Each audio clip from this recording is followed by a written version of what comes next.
Hi అండి. ఏ story నచ్చితే subscribe చేసుకొని, లైక్ చేయడం మర్చిపోవద్దు. ఇప్పుడైతే కథలోకెళ్దాం. నిజంగానే మీరు రాక్షసుడు అవును అంటూ కామ్‌గా తింటూ, నేను రాక్షసుడినైతే నువ్వు రాకాసి ఏయ్ నిన్ను అంటూ సీత పైకి లేచింది. ఒక్కసారిగా ఆమె చేతి పట్టుకొని మీదకి లాక్కున్నాడు రామ్. అమాంతం అతని ఎదపై వాలిపోయింది సీత. ఏంటే ఎక్కువ చేస్తున్నావు? నేను కాదు చేస్తుంది. మీరు అంటూ కోపంగా చూసింది సీత. అవునా? వదలండి. ఆపు. దగ్గర తీసుకుంటే చాలు. వదులు వదులు అంటావు కానీ కాస్త సరసాలాడనివ్వా? ఎవరితోనూ? నీతోనా? మరి చావనైనా చేస్తాను కానీ నీతో మాత్రం అసలు సరసమేంటి? ఏమీ ఆడను. అయినా నీ ఫేస్‌కి అంత సీన్ లేదని నాకు తెలుసులేవే. వేనా? నన్ను అంటావా? అవును. పెళ్ళాన్నివి కాబట్టి అంటాను. రామ్ గారు ఏంటి? అది మిమ్మల్ని ఒకటి అడగనా?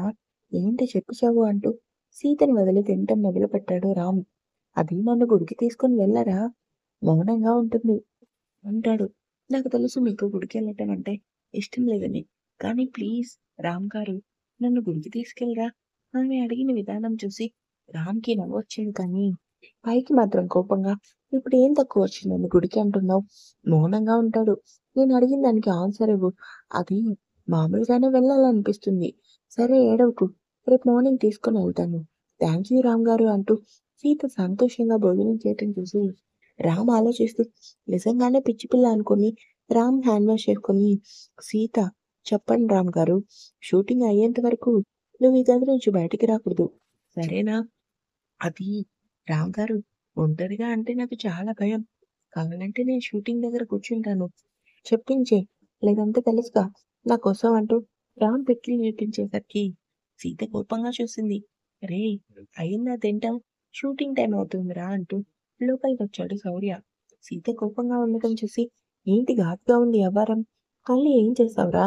వెళ్దాం పద అంటూ కోపంగా సీతకి లుక్ ఇచ్చి శౌర్యతో పాటుగా బయటికెళ్ళాడు రామ్. ఛీ! అసలేం మనిషి వీడు? అరే ఆడపిల్ల ఒంటరిగా ఎలా ఉంటుందన్న జ్ఞానం కూడా లేకపోతే ఎలా? అంటూ తనలో తానే రుసరుసలాడుతూ కోపంగా రగిలిపోతున్న ఆమెని డోర్ చాటింగ్ చూసి వెంటనే లోపలికొచ్చి తిట్టుకున్నది చాలు. రా బయటికి అంటాడు. అదేంటి వెళ్ళిపోయావు కదా నన్ను వదిలేసి. మళ్ళీ ఎలా వచ్చావు? నీ తిట్లు మామూలు తిట్లా? బయటికి వినిపిస్తున్నాయి. పద బయటికి. ఆ ముక్కేదో ముందే చెప్పొచ్చు కదా! ఏ తిట్టుకున్న తిట్లు వేస్ట్ అయ్యాయనా? నేనేం అలాంటి దాన్ని కాదు. నువ్వెలాంటి దానివో నాకు బాగా తెలుసు కానీ రా అంటూ సీత చేతిని పట్టుకొని బయటికి తీసుకొచ్చి మాన్వి చెప్పన్నయ్య. వదిన్ని నువ్వే చూసుకో. ఎక్కడికి ఎళ్ళనివ్వకు. సరే అన్నయ్య. నువ్వెళ్ళు. వదిన్ని నేను చూసుకుంటానులే. రా వదినా. ఇదంతా చూస్తూనే పూజకి ఎంతగానో రగిలిపోయింది. ప్లాన్ ఇప్పటి నుంచి అమలు చేయాలి. అసలు ముందు దీన్ని వేసేయాలి. ఆ సీతని ఏమన్నా చేద్దామన్నా ఇప్పుడు కరెక్ట్ టైం కాదు. ఒంటరిగా ఉన్నప్పుడే చేయాలి అనుకుని రింగ్ అవుతున్న ఫోన్ లిఫ్ట్ చేసి చెప్పు నాన్నా. ఏంటి కోపంగా ఉన్నావు? మరేం చేయాలి నాన్నా? ఆ సీత రామ్‌ని విడదీయాలంటున్నావు. కానీ వాళ్ళు మాత్రం క్లోజ్ అవుతున్నారు. చూస్తుంటే రామ్ సీత మాయలో పడిపోయాడు నాన్న. ఏంటి? అవును. ఎప్పుడు నేను తనతో ఎంత క్లోజ్‌గా ఉన్నా ఏమని రామ్ ఇప్పుడు మాత్రం కోపమేంటి? చిరాకు కూడా చూపిస్తున్నాడు. ఎందుకో మన ప్లాన్ ఫ్లాప్ అవుతుందని అనిపిస్తుంది. అదేంటి అలా అంటావు? నేను చెప్పినట్టు నువ్వు చెయ్యి. అంత స్టైల్ మార్చు. మాన్విత కూడా ఉంది. కాబట్టి కాస్త కోపం తగ్గించుకొని నేను చెప్పినట్టు చెయ్యి అంటాడు. ఏం చేయను నాన్న? అసలు అన్నయ్యని చూడు. నేను రామ్‌ని లవ్ చేస్తున్నట్టు వాడికి తెలిసిపోయింది. రామ్‌ని మర్చిపో అంటూ నాకే వార్నింగ్ ఇచ్చాడు నాన్న. ఏంటి? అవును నాన్న అంటూ జరిగిన విషయాలన్నీ చెప్పింది పూజ. అంతా విన్న ప్రసాద్ చూడన్నయ్య సంగతి పక్కన పెట్టు. నేనొక విషయం చెప్తా బాగా గుర్తుపెట్టుకో అని ప్రసాద్ తన ప్లాన్ అంతా చెప్పేసరికి పూజ షాక్ అయింది. నాన్న ఇదంటే చాలా కష్టం కదా! ఆ సీత ఏం తెలివి తక్కువది కాదు నాన్న. అయితే ఏంటి? నువ్వు బ్రెయిన్ యూజ్ చెయి. ఆ తన్వి మనకి అడ్డం వచ్చిందనే కదా దాన్ని పైకి లేపేశాను.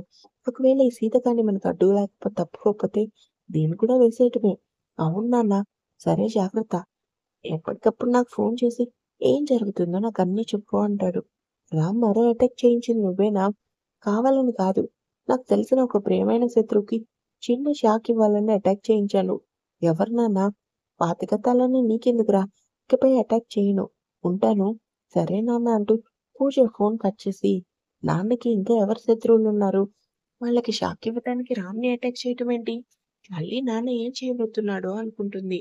చైర్‌లో కూర్చొని ఆలోచిస్తున్న వందన ఫోన్ రింగ్ అవటంతో చెప్పన్నయ్య అందరూ బాగున్నారా? అమ్మ ఏం చేస్తుంది? అంటుంది. మా సంగతి తర్వాత చెప్పు. సడన్‌గా అక్కడికి ఎందుకెళ్ళావు? నా కొడుకుని రక్షించుకోవటానికి. ఏంటి? అవునన్నయ్య. ఆ ప్రసాద్ మళ్ళీ నన్ను పడగొట్టాలని చూస్తున్నాడు. నాకెందుకు చెప్పలేదు నువ్వు? నీ కోపం తెలిసి నేను చెప్పలేదన్నయ్య అంటుంది. వందన మౌనంగా ఉంటుంది. ఎందుకు ఏడుస్తావు? వాడిని విడిచి ఒక్క క్షణం కూడా ఉండలేవు. కొడుకంటే అంత ప్రేమ ఉన్నదానివి ఎందుకు నమ్మించి మోసం చేసిన విశ్వకిచ్చావు? ఆ టైంలో నా పరిస్థితి అటువంటిదన్నయ్య. ఏం చేయను? కావాలని నా చేతులారా నేను చేసుకున్నది కాదు. పరిస్థితులు అలా వచ్చేసాయి. ఎందుకో వందన మాటల్లో తేడా గమనించిన వివేక్, వందన చెప్పన్నయ్య నువ్వేదో దాస్తున్నావు. నిజం చెప్పు. అసలేం జరిగింది? నీకు విశ్వకి మధ్యన? ఏం జరగలేదన్నయ్య. నా కన్ను తిక్కరేగిందంటే పోలీస్ కేస్ పెట్టి అయినా సరే నిజాలన్నీ బయటకొచ్చేలా చేస్తాను. తెలుసు కదా నా గురించి అంటాడు. వివేక్ అన్నంత పని చేస్తాడని వందనకి తెలుసు. అందుకే ఎవరికీ చెప్పుకోలేని కొన్ని భయంకరమైన నిజాలు తన బాధ గుండెల్లోనే సమాధి చేసింది వందన. అది కాదన్నయ్య ఆ ప్రసాద్ రామ్ మీద అటాక్ చేయించాడు. నువ్వొక పని చేస్తావా అన్నయ్య? ఏంటి? సీత కోసం నాకు డీటెయిల్స్ అన్నీ కావాలి. ముఖ్యంగా ఆది కోసం. వాళ్ళ కోసం ఎందుకు? తన్విని చంపింది సీత బావనే అనుకుంటున్నారు. అదెంతవరకు నిజమా? లేదంటే అబద్ధమో నాకు తెలియాలి. ఈ విషయంలో ప్రసాద్ హస్తం ఉంది అన్నయ్య. నాకు సాక్ష్యాలతో సహా తన్విని చంపిన విషయం మొత్తం తెలియాలి. అర్థమైంది. నేను ఆ సంగతి చూసుకుంటాను. ఆ ప్రసాద్ బండారం బయట పెట్టాలన్నయ్య. లేదంటే నాకు మనశ్శాంతి ఉండదు. వాడి వల్లే కదా నా జీవితం నాశనమైంది అనుకుంది. వందన చెప్పన్నయ్య. ఎన్ని రోజులంటే ఏదో జరిగింది కానీ ఇకపై నీ జీవితం కోసం ఆలోచించు. రామ్‌ని వదలకు. వాడే నీకు అన్నీ ఎందుకు చెప్తున్నానో అర్థం చేసుకో. సరే అన్నయ్య. నేను మళ్ళీ ఫోన్ చేస్తాను అంటూ కాల్ కట్ చేసింది వందన. తన చెల్లెలి పరిస్థితి తలుచుకోగానే వివేక్ కంట్లో తడి మొదలైంది. వివేక్ ఆ! అమ్మా చెప్పు. ఏంట్రా అలా ఉన్నావు? ఏం లేదమ్మా. నాకు తెలీదా బాధపడకురా. వందన జీవితం ఎప్పటికైనా సంతోషంగా ఉంటుంది. నేను అదే కోరుకుంటున్నానమ్మా. ఎందుకు అది చాలా బాధపడుతుంది. అడిగిన కారణం చెప్పటం లేదు. బాధను పంచుకోదని తెలుసు కదా! అవునమ్మా అంటూ ఇద్దరు వందన కోసం బాధపడ్డారు. షూటింగ్ అవటంతో ఫోన్ మాట్లాడుతూ కారెక్కాడు రామ్. సరే ఉంటాను బాయ్ అంటూ సీత కోసం చూశాడు. ఇది ఎక్కడికి వెళ్ళింది? చెప్పాను కదా నాతో రావాలని అంటూ విండో బయటికి చూశాడు. ఫోన్ మాట్లాడుతున్న సీతను చూసి ఏంటిది? అంత సీరియస్‌గా మాట్లాడుతుంది. ఎవరై ఉంటారో అనుకుని కారు దిగి సీత వెనకే నిలబడ్డాడు. నీకెన్ని సార్లు చెప్పానే? టైం కాని టైంలో ఫోన్ చేయొద్దని. ఇది మరీ బావుంది. నేనేం చేయను? ఎగ్జామ్స్ వస్తున్నాయని ఇన్ఫర్మేషన్ ఇవ్వటం కూడా తప్పేనా? అలా అని కాదు కానీ, ఇంటికి మావయ్య ఎలా ఉన్నాడు? బావున్నారే. ఆయన బెంగంతా నీకోసమే. చెప్పు మావయ్యకి నేను చాలా సంతోషంగా ఉన్నానని. సీత నేను ఏడుస్తున్నాను అనుకుంటున్నావా? లేదు ఏడవటం లేదు. ఎందుకంటే సీత ధైర్యవంతురాలు. మారిపోయింది. అంటూ నవ్వి బావ ఎలా ఉన్నాడు? అప్పటి వరకు ఈ మాటలు వింటూ కామ్‌గా ఉన్న రామ్, సీత తన బావ టాపిక్ తాగానే ఆమె చేతిలో ఉన్న ఫోన్ విసురుగా లాక్కుని నేలకేసి కొట్టి కోపంగా చూశాడు. షాక్‌గా వెనక్కి తిరిగిన సీత రామ్‌ని చూడగానే భయంగా చూసింది. "నువ్వెప్పుడొచ్చావు?" అంటుంది. తమరు ఫోన్‌లో మీ బావ కోసం అడిగినప్పుడే వచ్చాను. వచ్చినవాడివి వచ్చినట్టుగా ఉండాలి కానీ, దొంగచాటుగా నా మాటలు వినాల్సిన పనేంటి నీకు?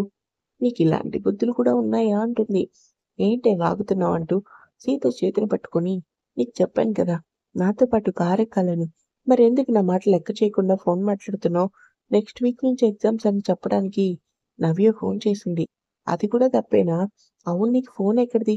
సీత గుటకలు మింగుతూ అది మరి. ఈరోజు నా చేతిలో తన్నులు తినాలని ఆరాటంగా ఉంది నీకు. నీ ముచ్చట నేనెందుకు కాదంటాను? కారెక్కు పద.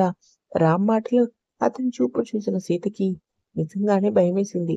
నా ఫ్రెండ్‌తో ఫోన్ మాట్లాడడం కూడా తప్పేనా?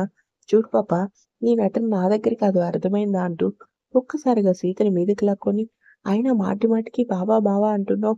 ఎందుకే వాడు వద్దంటున్నా వాడినే లవ్ చేస్తున్నావు? చెప్పు అంటూ కోపంగా చూశాడు రామ్.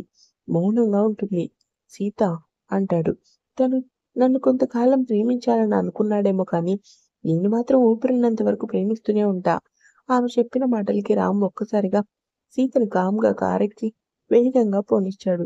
సీతకు తెలుసు కోపంలో అతను ఏం చేస్తాడో. అందుకే ఇప్పుడు కూడా తనను ఒంటరిగా వదిలేసి వెళ్ళాడు. ఎందుకు రామ్ గారు అన్నీ తెలిసి కూడా మీరు నాతో ఈ రకంగా బిహేవ్ చేస్తున్నారు? అసలు మీరు ఏం చేస్తున్నారో నీకేనా అర్థమవుతుందా అనుకుని బాధగా కళ్ళు తుడుచుకుంది. సీత, చెప్పన్నయ్య, మళ్ళీ గొడవ? నాతో గొడవ పడందే. ఆయనకి రోజు గడవదు కదా అన్నయ్య. వాడేంటన్నది ఎవరికీ అర్థం కాడు. పద లేటయింది. హోటల్‌కెళ్దాం. ఆయన నా కోసం వస్తారన్నయ్య. మీరెళ్ళండి. పిచ్చి సీత, వాడి కోసం తెలిసే ఈ మాట అంటున్నావా? లేదన్నయ్య, వస్తారు. మీరెళ్ళండి. రాను. వాడితో ఉండి నువ్వు కూడా వాడిలానే మొండిగా తయారయ్యావు. వాడు రాడు సీత, పద నువ్వు. ప్లీజ్ అన్నయ్య, నన్ను ఇబ్బంది పెట్టకండి. మీరెళ్ళండి. ఆయన నా కోసం వస్తారు అంటూ ఏడుస్తూ చెప్తున్న సీత మాటలకి శౌర్య బాధపడి, సీత, నా మాట వినుమా అంటూ శౌర్య ఎంత బ్రతిమలాడినా సీత ఒప్పుకోలేదు. సరే, నీతో పాటు నేను ఇక్కడే ఉంటాను.